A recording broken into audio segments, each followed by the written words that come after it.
മനസ്സിലാവില്ല 2.0 എന്നുള്ളത് അങ്ങ് ഭരണപക്ഷത്തായിരുന്ന ഭരണസമിതി സമയത്ത് ചർച്ച ചെയ്ത് തുടങ്ങിയതാണ്. നമ്മളാരും ടെക്നിക്കലി കംപ്ലീറ്റ് ചെയ്യണം. ഇന്ന് വന്ന അജിനാണ് ഇനി പഠിപ്പിക്കാൻ പോകുന്നത്. ഹരിതകർമ്മസേന ഫുഡ് വേസ്റ്റ് എടുക്കത്തില്ലെന്ന് തീരുമാനിച്ചാൽ നമ്മുടെ നാട്ടിലെ ജനങ്ങൾ എന്ത് ചെയ്യും? അവിടെ 2 മൈക്കുണ്ട്, അവിടെ 3 മൈക്കുണ്ട്, ഇവിടെ കോൺഗ്രസ്സുകാർ ഇരിപ്പുണ്ട് എന്നുള്ള ഞാനിവിടെ അവിടെ പോയിട്ട് എന്തൊക്കെയോ പറഞ്ഞു. ഇതൊക്കെ വലിയ ക്രൈമാണ്, വലിയ കുറ്റകരമായ ചെയർമാൻ സൂചിപ്പിച്ചു എന്ന് പറഞ്ഞാൽ ആണല്ലോ പറ്റിക്കാനായിട്ട് ഏറ്റവും എളുപ്പമുള്ളത്. നമുക്കറിയാം. ഓ ശരി, ഓക്കെ, പറയട്ടെ. അപ്പോ അങ്ങനെയുള്ള അഭിപ്രായം പറയട്ടെ. ആദ്യത്തെ പ്രശ്നം എന്ന് പറയുന്നത് ഇവിടെ അവിടെ 2 മൈക്കുണ്ട്, അവിടെ 3 മൈക്കുണ്ട്, ഇവിടെ കോൺഗ്രസ്സുകാർ ഇരിപ്പുണ്ട് എന്നുള്ള എനിക്ക് തോന്നുന്നു മൈക്ക് ഓപ്പറേറ്റർമാർക്ക് ഫോൺ കഴിഞ്ഞ പ്രാവശ്യം മൈക്ക് വെച്ചപ്പോൾ ഇവിടെ ഉണ്ടായിരുന്നു.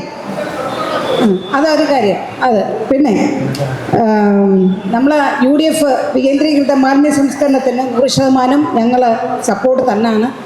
നേരത്തെ ഉണ്ടായിരുന്ന ചെയർമാനും നല്ലൊരു, ഞാൻ പറയാമല്ലോ, എല്ലാ പ്രതിപക്ഷത്തെ എല്ലാവരെയും ഉൾക്കൊണ്ടു പോകുന്ന ഒരു ചെയർമാൻ തന്നെയായിരുന്നു. അത് ഞാൻ പറയാതെ തന്നെ നേരിനൊക്കെ അറിയാം. എല്ലാ കാര്യങ്ങളും പല കാര്യങ്ങളും നടപ്പിലാക്കണം എന്നുള്ള ചിന്ത ഉള്ള ഒരാളായിരുന്നു. പക്ഷെ അത് നടപ്പിലാക്കാൻ വിടാത്ത സാഹചര്യങ്ങളും ഉണ്ടായിരുന്നു. അതിനെക്കുറിച്ച് കൂടുതൽ വിശദീകരിക്കുന്നില്ല. അപ്പോൾ അതൊന്ന്. രണ്ടാമത്തെ കാര്യം എനിക്ക് മെയിനായിട്ട് പറയാനുള്ളത്, എൻ്റെ വാർഡിലെ ഇലക്ഷൻ സമയത്ത് നടന്ന ഒരു ഒരു പേക്കൂത്തെന്ന് തന്നെ പറയാം. അതായത് ഈ പെൻഷൻ 30 വയസ്സ് 35 വയസ്സിനും 60 വയസ്സിനും ഇടയ്ക്കുള്ളവർക്ക് പെൻഷൻ ഇപ്പോൾ ഉടനെ തന്നെ അനുവദിക്കും. അതുകൊണ്ടെന്ന് പറഞ്ഞിട്ട് ആപ്ലിക്കേഷൻ ഫോം സഹിതം അത് എവിടെ നിന്ന് കിട്ടിയെന്നറിയില്ല. മൊത്തത്തിൽ പബ്ലിസിറ്റി എല്ലാ കോളനികളിലും കൊടുത്തു. പിന്നെ ഈ പാവപ്പെട്ടവരൊക്കെ താമസിക്കാൻ അവരെയാണല്ലോ പറ്റിക്കാനായിട്ട് ഏറ്റവും എളുപ്പമുള്ളത്. നമുക്കറിയാം. ഓ ശരി, ഓക്കെ, പറയട്ടെ. അപ്പോൾ അങ്ങനെയുള്ള അഭിപ്രായം പറയട്ടെ. അപ്പോൾ അങ്ങനെയുള്ളവർക്ക് ഏറ്റവും താഴെത്തട്ടിലുള്ളവരെയും പറ്റിക്കാനായിട്ട് എളുപ്പമാണ്. കാരണം അവരിന്നത്തെ മീഡിയാസ് ഒന്നും കാണുന്നില്ല. അതുകൊണ്ട് തന്നെ അവരുടെ ഇടയിൽ കുറേ ഫോമൊക്കെ കൊണ്ടുകൊടുത്ത് നിങ്ങൾ വോട്ട് ചെയ്യണം, നിങ്ങൾക്ക് അടുത്ത പ്രാവശ്യം വന്നു കഴിഞ്ഞാൽ കൃത്യമായിട്ട് വന്ന ഉടനെ തന്നെ 1000 രൂപ പെൻഷൻ എന്നൊക്കെ പറഞ്ഞ് പ്രഹസനം അടിച്ചിറക്കി. അന്ന് ഇറക്കിയപ്പോഴത്തേക്ക് ഞാൻ അന്നത്തെ സെക്രട്ടറി ആദ്യം വിളിച്ചു, ഈ കാര്യം എന്താണെന്ന് വിശദീകരിച്ച് ചോദിച്ചു. അത് കഴിഞ്ഞതിന് ശേഷം മീഡിയാസ് അതിൽ ഏറ്റവും നമ്മുടെ സാധാരണക്കാരെ സത്യസന്ധമായിട്ട് അന്ന് മനോരമയിൽ കൂടി അടുത്ത ദിവസം തന്നെ പത്രത്തിൽ വന്ന് ഇങ്ങനെ ഒരു ആപ്ലിക്കേഷൻ പ്രചരിക്കുന്നുണ്ട്, ഇത് ശരിയല്ല, തെറ്റാണ്, നിങ്ങൾ ആരും പറ്റിക്കപ്പെടരുത് എന്ന് മീഡിയാസാണ് അന്ന് വെളിയിൽ കൊണ്ടുവന്നത്. അതിൻ്റെ ഫലമായിട്ടാണ് ഒരുപാട് സ്ഥലത്ത്, എൻ്റെ വാർഡിൽ മാത്രമല്ല പല സ്ഥലത്തും ഞാൻ അന്വേഷിച്ചപ്പോൾ ഇങ്ങനത്തെ കാര്യം നടന്നിട്ടുണ്ട്. അപ്പോൾ ഇവിടെ ഇത് കൊണ്ടുവന്നതിൻ്റെ ഉദ്ദേശം എന്താണെന്ന് അറിയില്ല. ഞങ്ങൾക്ക് കൗൺസിലർമാർക്ക് ഇതിലെന്തെങ്കിലും ഒപ്പിടാനോ മറ്റേ സാധാരണ ക്ഷേമ പെൻഷനൊക്കെ നമുക്കൊരു ഒപ്പിടാനുള്ള ഇതുണ്ട്. അപ്പോൾ അതേപോലെ ഇതുണ്ടോ? ഉണ്ടെങ്കിൽ അതൊന്ന്. പിന്നെ ഒരു ലിസ്റ്റ് കിട്ടിയിട്ടുണ്ട്. എൻ്റെ വാർഡിൽ തന്നെ 1084 പേരുടെ ലിസ്റ്റ് കിട്ടിയിട്ടുണ്ട്. അപ്പോൾ നമുക്ക് ആൾക്കാരെ അറിയാം. അതിൽ ആ ലിസ്റ്റ് നമ്മൾ അംഗീകരിക്കുക എന്നുള്ള പ്രോസസ് ഇപ്പോൾ അംഗീകരിച്ച് തന്നെ പോകണം. പക്ഷേ അതിൽ കൗൺസിലർമാർക്ക് അവിടെ എന്താണ് സ്ഥാനം? കൗൺസിൽ പാസ്സാക്കുക എന്നുള്ള പ്രോസസ്സാണ്. അതെ, അത്രേ ഉള്ളൂ. അല്ലാതെ പഴയത് കണക്ക് ആപ്ലിക്കേഷൻ ഒന്നും വരത്തില്ല. ഇതിലെ ഓൺലൈൻ ആപ്ലിക്കേഷൻ തന്നെയാണ്. അപ്പോൾ ഓക്കെ, കംപ്ലീറ്റ് ചെയ്യണം. ഇന്ന് വന്ന അജിനാണ് ഇനി പഠിപ്പിക്കാൻ പോകുന്നത്. ഒന്നുകൂടി കൗൺസിലർ ഇങ്ങോട്ടാ. കഴിഞ്ഞല്ലോ.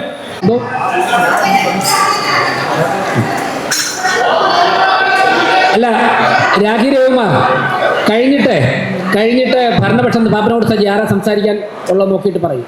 ഗിരികുമാർ. ബഹുമാനപ്പെട്ട മേയർ മഞ്ജു. ഈ പ്രോജക്റ്റിൽ അങ്ങ് പറഞ്ഞപ്പോഴാണ് യഥാർത്ഥത്തിൽ ഇതിനകത്ത് മലയാളം വേർഷൻ ഫ്രണ്ടിൽ ആദ്യം എന്താണെന്ന് പറഞ്ഞിട്ടുണ്ട്. പക്ഷെ അതിനകത്ത് സ്മാർട്ട് സിറ്റി പദ്ധതിയാണെന്ന് പറഞ്ഞിട്ടേയില്ല. ഞാൻ ഇതിൻ്റെ ഇത് ഒരു 3-4 പ്രാവശ്യം വായിച്ചു. അങ്ങ് പറഞ്ഞപ്പോഴാണ് ഇത് സ്മാർട്ട് സിറ്റി പ്രോജക്റ്റ് ആണ് എന്ന് പോലും നമുക്ക് ബോധ്യമായത്. ഇനി ഇതിനകത്ത് കുറേ ഞാൻ പറയാം. അതിലേ നോക്കണം, സിറ്റീസ് 2 എന്നുണ്ടല്ലോ വിവരണം. ഈ സിറ്റി സ്ക്രൂ എന്ന് പറഞ്ഞ കോഡൊന്നും എഴുതി വെച്ചാൽ നമുക്ക് മനസ്സിലാവില്ല. ഞാൻ പറയട്ടെ, മനസ്സിലാവില്ല. 2.0 എന്നുള്ളത് അങ്ങ് ഭരണപക്ഷത്തായിരുന്ന ഭരണസമിതി സമയത്ത് തന്നെ ചർച്ച ചെയ്ത് തുടങ്ങിയതാണ്. നമ്മളാരും ടെക്നിക്കലി ഇതൊന്നും മെഷീൻ അല്ലെങ്കിൽ നമ്മൾ ഫോണിൽ മാത്രം ലാപ്ടോപ്പിൽ മാത്രം കൈകാര്യം ചെയ്യുന്നവരല്ല. ടെക്നോളജി എന്നുള്ളത് മനസ്സിലായി. അത് മേയർ പറഞ്ഞത് എനിക്ക് ബോധ്യമായി. പക്ഷെ ഞാൻ പറഞ്ഞത് സ്മാർട്ട് സിറ്റി പ്രോജക്റ്റ് ആണ് എന്നുള്ളത് ഇതിനകത്തില്ല. അതുപോലെ തന്നെ അങ്ങ് ഇവിടെ ഒരുപാട് പ്രോജക്റ്റിൽ കോടിക്കണക്കിന് രൂപയുടെ മെഷീൻസ് വാങ്ങുന്നതിനെ കുറിച്ച് പറഞ്ഞിട്ടുണ്ട്. ഈ മെഷീൻസ് അതിൽ അംഗീകരിക്കുന്ന രണ്ടാമത്തെ വിഷയം, ഇതിനകത്ത് കുറെ അധികം കാര്യങ്ങളുണ്ട്. ഇവിടെ പറഞ്ഞോട്ടെ, ഞാൻ പറഞ്ഞോളാം. ഇത് കഴിഞ്ഞ ദിവസം നമ്മുടെ ബഹുമാനപ്പെട്ട ചെയർമാൻ എല്ലാ ഹെൽത്ത് കമ്മിറ്റി ഓഫീസുകളിലും സന്ദർശനം നടത്തി ബന്ധപ്പെട്ട കൗൺസിലർമാരെ എല്ലാം യോഗത്തിന് ക്ഷണിച്ചു. സ്വാഭാവികമായി അവിടെ വന്ന് ആദ്യം നമ്മുടെ വാർഡുകളെ കുറിച്ച് അദ്ദേഹം സൂചിപ്പിച്ചപ്പോൾ അദ്ദേഹം പറഞ്ഞു പല വാർഡിലും ഫുഡ് വേസ്റ്റുകൾ എടുക്കുന്നു, പക്ഷെ അത് കോർപ്പറേഷൻ്റെ നിലപാടേ അല്ല പറഞ്ഞതാണ്. കോർപ്പറേഷൻ അങ്ങനെ അത് അംഗീകരിച്ചിട്ടില്ല. എൻ്റെ വാർഡിൽ, അതായത് അദ്ദേഹത്തിൻ്റെ വാർഡിൽ ഉൾപ്പെടെ പലരും എടുക്കുന്നുണ്ട്. ഹരിതകർമ്മസേന എന്ന് പറയുന്നത് പ്ലാസ്റ്റിക് മാലിന്യം എടുക്കുന്നവരാണ്. പ്ലാസ്റ്റിക് ജൈവ മാലിന്യമല്ല, അജൈവ മാലിന്യങ്ങൾ എടുക്കുന്നവരാണ്. സ്വാഭാവികമായി അവർ അതിൻ്റെ ഫണ്ടാണ് വാങ്ങുന്നത്. അതിൻ്റെ ആനുകൂല്യങ്ങൾ മറ്റുള്ളവർ വാങ്ങിച്ചുകൊണ്ട് ഇത് ചെയ്യാതിരിക്കാം. അപ്പം ഞാൻ വളരെ വ്യക്തമായി അദ്ദേഹമായിട്ട് തർക്കത്തിലാവേണ്ടി വന്നു. കാരണം നമ്മുടെയൊക്കെ വാർഡുകളിൽ വേസ്റ്റ് മാനേജ്മെന്റ് എന്ന് പറയുന്ന ഒരു വലിയ കീറാമുട്ടിയാണ്. നിങ്ങൾക്ക് എല്ലാവർക്കും അറിയാം.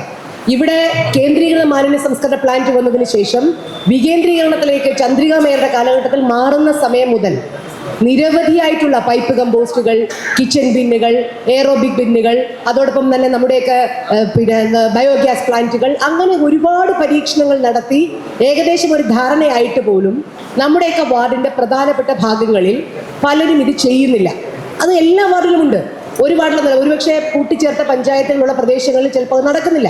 അപ്പോൾ എല്ലാ ഹൃദയഭാഗത്തെ വാർഡുകളിലും ഇപ്പോഴും നമ്മൾ ഫുഡ് വേസ്റ്റ് കളക്ട് ചെയ്യുന്നു. പക്ഷെ അദ്ദേഹം അവിടെ ഒന്ന് വളരെ ബഹളത്തിൽ പറഞ്ഞു. അപ്പം ഞാൻ പറഞ്ഞു, നമുക്കാർക്കും ഒരു വിഷയമില്ല, നിങ്ങൾ അങ്ങനെ ഒരു തീരുമാനമെടുത്ത് ഹരിതകർമ്മസേന ഫുഡ് വേസ്റ്റ് എടുക്കത്തില്ലെന്ന് തീരുമാനിച്ചാൽ ഞങ്ങൾ നമ്മുടെ നാട്ടിലെ ജനങ്ങൾ എന്ത് ചെയ്യും? സ്വാഭാവികമായും ഞാൻ പറഞ്ഞു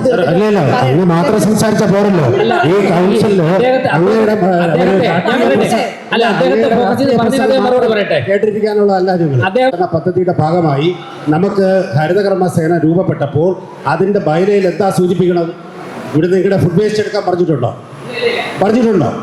അപ്പോൾ ഫുഡ് വേസ്റ്റ് എടുക്കാൻ പറഞ്ഞിട്ടില്ല എന്ന് ഞാനൊരു കമ്മിറ്റിയിലിരുന്ന് ഔദ്യോഗികമായി പറയുന്നത് തെറ്റാണ്. അങ്ങ് പറയണം, തെറ്റാണ്. അപ്പോൾ ഇത് ഈ സഭയിൽ വന്ന് ഈ സഭയെ തെറ്റിദ്ധരിപ്പിക്കുന്ന തരത്തിൽ ഞാനിവിടെ അവിടെ പോയിട്ട് എന്തൊക്കെയോ പറഞ്ഞു, ഇതൊക്കെ വലിയ ക്രൈമാണ്, വലിയ കുറ്റകരമായ ചെയർമാൻ സൂചിപ്പിച്ചു എന്ന് പറഞ്ഞാൽ അത് അംഗീകരിക്കാൻ സാധ്യമല്ല. ഞങ്ങൾ രൂപപ്പെട്ട സമയത്തോ ഞങ്ങൾ അധികാരത്തിൽ വന്ന ശേഷമോ അല്ല ഹരിതകർമ്മസേന രൂപപ്പെട്ടതും അതിൻ്റെ ബൈല നിലവിൽ വന്നത്. ആ ബൈലയ്ക്കകത്ത് എന്താണ് നടക്കില്ല മാഡം, ഇത് നടപ്പിലാക്കിയേ പറ്റൂ. അത് നടപ്പിലാക്കാൻ ആർജവമുള്ള ഒരു ഭരണസമിതി തന്നെയാണ്. നിങ്ങളെ കൊണ്ട് ആവശ്യമില്ലാത്ത തരത്തിലേക്ക് സംസാരിപ്പിക്കാനുള്ള അവസരം ഉണ്ടാക്കരുത്.